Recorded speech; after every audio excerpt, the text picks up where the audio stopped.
আসসালামু আলাইকুম everyone. Poster গ্যালারির কম্বো প্যাকেজ দিয়ে ঘর সাজাতে সাজাতে চলো নিজেকে নিয়ে একটু কথা বলি। প্রথমেই বলে নিই, আমি কিন্তু একটুও ক্রিয়েটিভ মানুষ না। তবে হ্যাঁ, যদি এমন হয় আমার পছন্দের কোনো ওয়ার্কিং এরিয়া আছে, তাহলে কিভাবে যেন সেখানে ক্রিয়েটিভিটি শো করে ফেলি। আমি মনে করি প্রতিটা মানুষের মাঝেই এমন কিছু গুণ রয়েছে যেগুলো তাকে অন্য সবার থেকে আলাদা করে তোলে। এই যেমন আমার হাতের লেখার কথা যদি বলি, তাহলে বলবো আমার ফ্রেন্ড সার্কেল থেকে শুরু করে টিচার অবধি সবাই আমার হাতের লেখা চিনতো।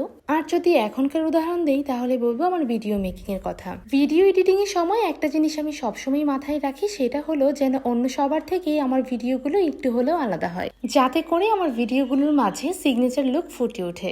আমার হাজবেন্ড আমাকে সবসময় বলে, অন্যরা যা করছে তোমাকেও তাই করতে হবে, এরকম কিন্তু না। তুমি এরকম কিছু করো যা দেখে মানুষ তোমাকে অন্য সবার থেকে আলাদা করতে পারবে। যারা রেগুলার আমার ভিডিও দেখেন তারা হয়তো বুঝতে পারবেন আমার ভিডিও স্টার্টিং, এন্ডিং অথবা গানের এডিটিং সবকিছুই কিন্তু একটু হলেও আলাদা। এইটা নিয়ে যে আমি প্রাউড করছি তা কিন্তু না। এই কথাগুলো বললাম তাদের জন্য যারা নতুন এই কন্টেন্ট ক্রিয়েশন জগতে এসেছে। সবসময় চেষ্টা করতে হবে নিজেকে নিজের স্টাইলে ফুটিয়ে তোলার জন্য। কিন্তু যদি এরকম হয় যে আপনি অন্যদের দিকে তাকিয়ে আছেন, সে যা করবে আপনি তাই করবেন, তাহলে কিন্তু নিজের স্রোতধারা থেকে হারিয়ে যাবেন।